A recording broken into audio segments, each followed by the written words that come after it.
Melody Vasel's top 100 games of all time.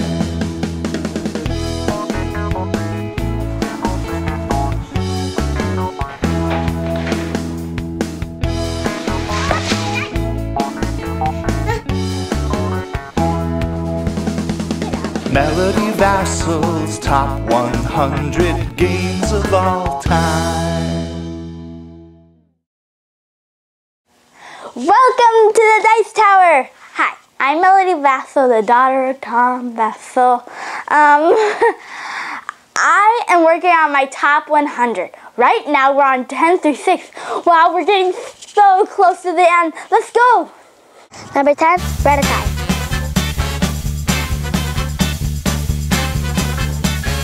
Redakai is a game in which it's a kind of a collectible card game in which players have clear plastic cards where they have 3 characters, kind of like Pokemon, that they're fighting 3 other characters with, and you will be playing attacks on other players' cards, and these attacks will go on top of that card, causing damage to them. Or you can play defensive cards in your own cards, which will increase them, but all the cards are see-through, and so damage will accumulate, or power-up and shields will accumulate too. There's different characters and different cards that you can play, different style cards.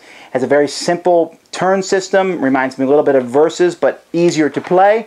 Also has some similarities to Pokemon, like I said before. That's Redakai. I love Redakai because, what else? The 3D cards. That is really cool. I love how you put them on top of the person, showing of how they're being attacked, the robots, healing robots. It's just so amazing. That's why I love Redakai. Number 9, Witcher's Wager's Family.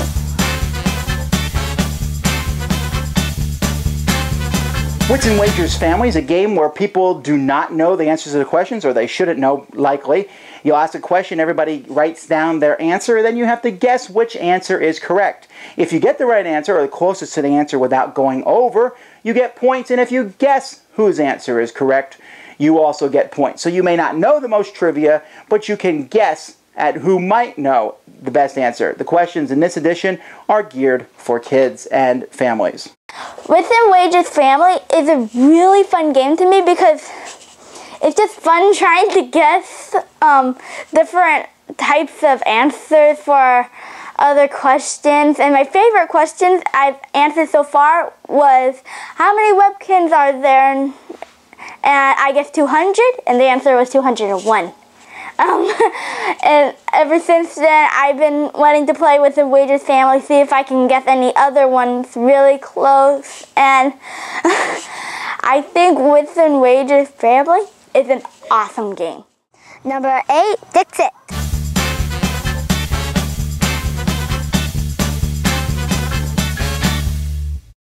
Dixit is a party game with wonderful, weird artwork cards that you play in the middle of the table on your turn, face down. The cards have artwork that reminds me of a demented Lewis Carroll book. Wonderful, weird, and strange at the same time. But you put a card face down and you say something about it. You could just say darkness. You could say, this card reminds me of Joe Stedman. You could say, to rule the darkness, or whatever you want when you're putting these cards down. Everyone else puts down a card that matches that description. You shuffle them, mix them up, and everybody picks one, and you're trying to pick the one that the judge, the first person, put down. If you do so, they get points. But if everybody picks it, the judge gets no points. He wants at least one person to get it, but not everyone. So you try to make your clue somewhat helpful, but not too helpful, and definitely not too obscure. This year, a version of this game came out called Dixit Odyssey, which increased the number of players up to 12 and added more cards. It's also compatible with the earlier sets. Dixit is a really cool game because thinking of a phrase or word about whatever picture you put out for the betting thingy, I don't know what to call it, but it's really fun.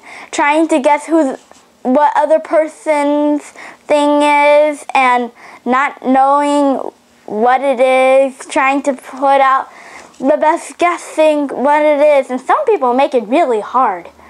I love Dixit, and you should too. Number 7, Faces.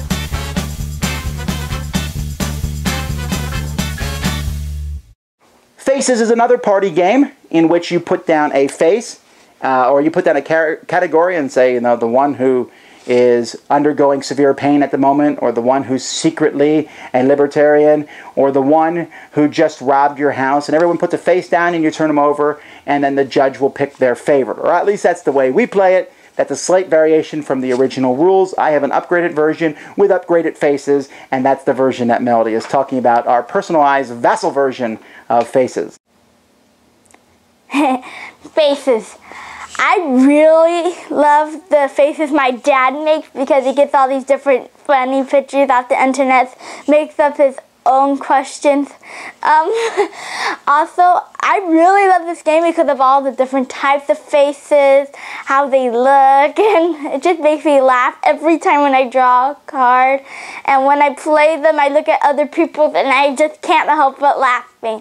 I love this party game, and every time when I feel like when we're going to a board game club, I feel like we should bring that game because almost everyone loves it. Number 6, Magic Gathering.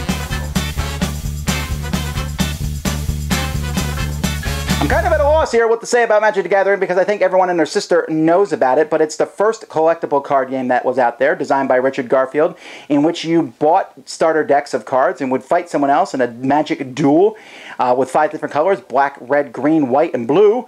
You could mix or match those to your setting. In fact, this game allowed you to buy booster packs of cards that you could put in. Some cards were rarer than others. Other cards were quite common, and you tried to find a deck that would consistently beat other people's decks. This game has been out for over 10 years and is consistently coming out with expansion after expansion, and seems like it's not going to be dying out anytime soon. In fact, over 10 years, it's getting pretty close to 20 years now. Magic the Gathering. Magic the Gathering is a really cool game. It has all different things in it. It's really cool. I love getting the different cards. Every once in a while, I say, "Ooh, Daddy, Magic the Gathering!" Ah! And then I take it, and then I have a hard time sorting it out. But I love making Magic the Gathering deck cards, even though it's a little hard trying to choose which ones I should make it. And I love Magic the Gathering because just getting the different lands, putting them out, buying things or creating things, I don't know, it's just really cool. Well, that's it for today. I just wanted to say this was a lot of fun. Let's just keep on going. Let's see what my next games are. It may be a little surprise, but don't care about my dad and yours. But why don't you check out yours and my dad's? I'm just telling you, my games are better than his. Don't listen to him. Well, until next time, I'm Melody Vasel. Melody Vasel's top 100 games of all time.